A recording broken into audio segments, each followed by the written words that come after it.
마음은 심란하고 정신은 어디 가출한 듯이 하루하루를 살고 있습니다. 저는 진해에 사는 31살 남자이고 동갑내기인 와이프와 지내고 있었죠. 결혼 3년 차에 저에게 이런 일이 일어나 많이 혼란스럽고 힘이 듭니다.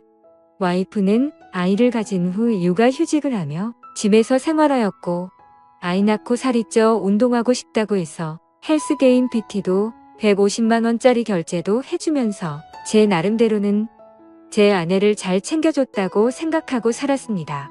와이프는 육아휴직을 마치고 복직한 뒤 자주 회식이라며 외출을 하였고 오랜만에 육아를 벗어나 일하는 아내가 늦게 들어와도 그러려니 이해를 하려고 했습니다. 그런데 제가 너무 이해를 해준 탓일까요? 술을 먹고 새벽 4시 넘어 귀가하는 시간이 점점 늘어가기 시작했고 의심을 하면서도 저희에게는 눈에 넣어도 안 아픈 두 돌도 안 된 아기가 있는데 설마 그런 짓을 할까 생각하였습니다. 올해 3월 아이가 두 돌이 되기 며칠 전 저는 보고 싶지도 생각하기도 싫은 장면을 보았습니다. 빌라 2층 베란다에 있는데 어떤 남자와 와이프가 함께 빌라 입구로 오더니 남자가 제 와이프에게 목에 멍자국 잘 가려라는 말을 하는 걸 들었습니다. 그 소리를 들은 저는 격분해서 베란다 위에서 뭐냐고 따지니 남자놈은 택시를 타고 도망가듯 같고 와이프는 집으로 올라오더니 회사 동생에게 무슨 짓이냐고 적반하장으로 나오는 겁니다. 아내는 술도 안 먹었다고 하는데 술 냄새가 났고 그 상태로 아기가 자고 있는 곳으로 가려고 해서 저는 그 몸으로 어딜 가냐고 화를 냈습니다. 그러고는 화장실에 들어가서 안 나오길래 장모님께 먼저 전화를 걸었고 팔은 안으로 굽는다고 장모님은 그럴 애가 아니다 라고 반복해서 말을 하시더라고요. 제가 장모님께 전화하는 걸 들었는지 와이프는 밖으로 나와서 장모님과의 통화를 끊어버리더니 나도 숨 좀 쉬고 살자고 하는 겁니다.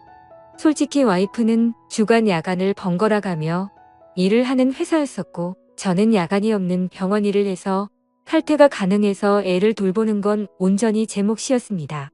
저는 5시 반 퇴근이라 어린이집에서 애를 데려오는 것도 제가 했고 집에 데려와 애를 씻기는 것도 밥을 먹이는 것, 재우는 것 그 모든 걸 제가 다 했습니다. 힘들지 않았다면 거짓말이겠지만 애를 제대로 볼보지 않는 아내에게 이교대하니까 힘들겠지 하면서 제가 다 했습니다. 와이프는 간혹 저와 함께 쉬는 날이면 2살인 애한테 계속 TV를 보여주며 혼자 놀게 두었고 와이프는 핸드폰만 만지작 거리는 게 일쑤였습니다. 술 먹고 들어온 그날 저와 말다툼을 하고 와이프는 집을 나갔고 그날 집에 들어오지 않았습니다. 나중에 알고 보니 회사 근처 숙박업소로 갔더군요. 다음날 아침에 얼마 전에 사줬던 와이프 차 안에 있던 블랙박스를 보니 가관이더군요. 며칠 전 봤던 그 남자와의 대화 녹음이었는데 누가 들어도 연인처럼 대화를 주고받더라고요. 손이 부들부들 떨리고 화가 나서 도저히 참을 수가 없었습니다. 그래서 저는 곧장 처가에 제가 본 영상 내용 다 말하고 장모님은 그제서야 용서해달라고 했지만 저는 용서할 자신이 없었습니다. 더 황당한 건 그 소식을 듣고 나중에 아내한테서 전화가 오더니 어떻게 할 건데? 라고 묻더군요. 그 전부터 저한테 바람피면 이혼이다 라고 말한 여자였기에 이혼이다. 네가 한 짓은 간통이다. 뭐가 그리 떳떳하게 말하냐라고 했더니 간통죄 없어졌다고 뻔뻔하게 말하더군요. 그래서 저는 더 이상 이 여자와 살면 안 되겠다는 생각에 애기 데리고 나와 현재 본가로 들어와서 살고 있습니다. 이혼 준비하면서 와이프에 대해 이리저리 알아보니 대단하더군요. 전 직장에서 양다리 걸치고 그중 한 남자한테는 몇백만 원 빌린 뒤에 잠수 타버리고 대부업에 손대서 추심 들어올 뻔한 적도 있고 그랬다더군요.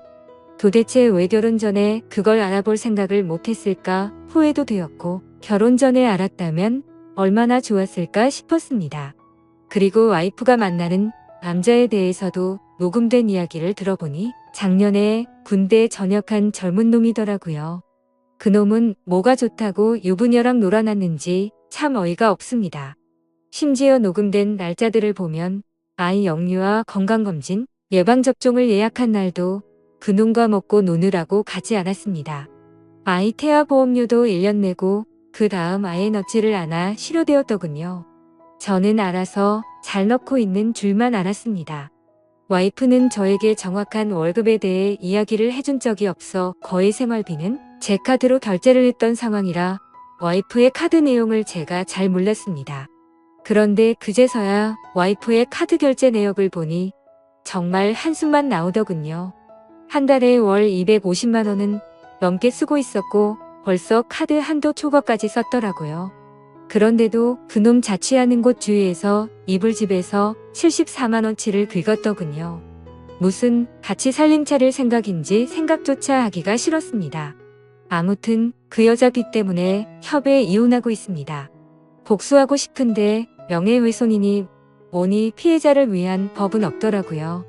회사에 이것들 이름 다 까발리고 싶지만 제게는 아이가 있기에 제가 범죄자가 되면 안 될 것 같아 참고 있습니다. 아이는 엄마의 정을 받고 자라지 않아 다행인지 엄마를 찾지 않고 잘 지내고 있습니다. 왜 가해자들은 저렇게 웃으면서 지내는데 피해자인 제가 이렇게 힘들어야 하나요? 대한민국 법은 가해자를 위한 법인 것 같습니다. 중구난방으로 적었습니다. 긴 글 읽어주셔서 감사합니다.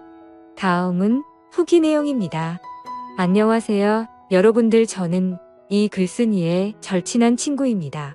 친구에게 양해를 구해 계정을 빌려서 작성을 하고 있습니다. 제가 목격한 사실들을 얘기하기 위해서입니다. 저는 이 친구의 연애 시절부터 쭉 지켜봐왔습니다.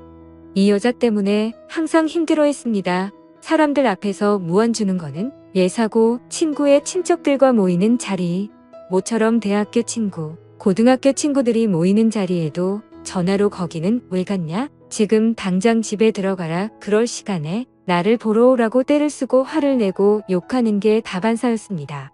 제가 보기에도 집착이 병적으로 심했습니다. 친구들 커플끼리 놀러 갈 때도 자기 맘에 안 드는 게 하나라도 있으면 바로 버스를 타고 혼자 집에 가버리고 집에 가서 전화로 화내고 욕하고 그러더군요. 더 웃긴 일도 있습니다. 결혼식 전날 친구 커플들끼리 모였습니다. 분명히 그 여자한테도 얘기를 했고요. 임신 때문에 술을 마시면 안 되니 친구 보고 혼자 가서 놀라고 했습니다. 친구들끼리 재밌게 노는데 수시로 전화가 오더군요. 나 빼고 노니깐 재밌냐고 하면서 집에 빨리 안 들어가냐고, 뭐 하는 짓이냐고 온갖 소리를 지르더라고요. 옆에서 통화를 듣고 있던 저희 친구들도 다 황당했습니다. 분명히 같이 가자고 얘기도 했었고 허락을 했었으니깐요. 아무튼 그날 또 여러분이 생각하시는 대로 또 싸웠습니다. 그래도 다음날 결혼식이니 잘 풀리길 바라면서 집으로 귀가를 했죠. 결혼 후에는 제 친구한테 심한 말을 많이 했습니다. 특히 친구 부모님을 무시하기 일쑤였습니다. 너희 집에서 해준 게 뭐가 있냐부터 시작해서 너희 집이 그렇게 잘났냐 등등 뭐 흔히 얘기하는 시댁 구박 그런 건 옆에서 볼 때 전혀 없었습니다. 친구 어머니께서는 그 여자가 전화하기 전까지는 절대 하지 않으셨습니다. 할 말이 있으시면 친구를 통해서 하였지만 그것 또한 집안 행사 관련 말씀이셨습니다. 그리고 이 여자는 모정이라고는 찾아볼 수가 없었습니다. 친구에게 들은 얘기도 있지만 제가 친구 집에 놀러가서 본 장면도 있죠. 애가 엄마가 봐주지 않는다고 스스로 토를 하고 있습니다. 심지어 막 걷고 뛰기 시작할 때 거실에서 뛰며 잘 놀고 있는 애를 주위에 장난감이 많이 널브려져 있는 상황임에도 전혀 신경도 쓰지 않는 것 같아 보였고 애가 침대에서 떨어져 피가 나도 뭐 이 정도면 괜찮다 하면서 그냥 TV 보러 가더군요. 참 이게 애 엄마라는 사람이 할 짓인지 싶었습니다. 불륜 이후 친구가 많이 힘들어할까봐 제가 계속 붙어 있었습니다. 그 당시 친구의 눈은 거의 돌기 직전이었으니깐요. 혹시나 사고를 칠까봐 혼자 둘 수가 없겠더라고요. 외에 친구가 작성한 글에도 있지만 그 사건 다음날 전화가 왔습니다. 그때 제가 옆에서 다 들었죠. 간통죄 없어졌다. 갈 때까지 가보자. 오히려 적반하장으로 그 여자가 먼저 이혼 조건을 걸더군요. 그리고 이틀 후 법원에서 만났습니다. 친구는 도저히 혼자 갈 자신이 없다고 하면서 같이 동행해달라고 부탁을 해서였죠. 처음에는 친구 혼자 법원에 들어갔다가 주차장에서 기다리고 있는 저한테 전화가 와서 같이 있어 달라고 하더군요. 무슨 일이지 싶어서 가봤습니다. 이 여자 정말 대단하더군요.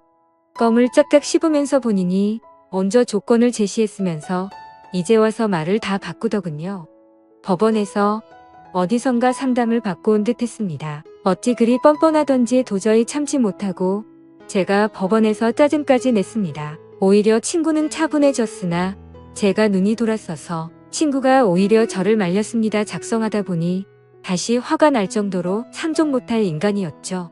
제 친구 정말 많이 힘들어했습니다. 본인 일 아니라고 쉽게 말하시는 분들 익명이라고 그러지 않으셨으면 좋겠습니다. 제 친구에게 많은 격려와 위로 부탁드립니다. 감사합니다.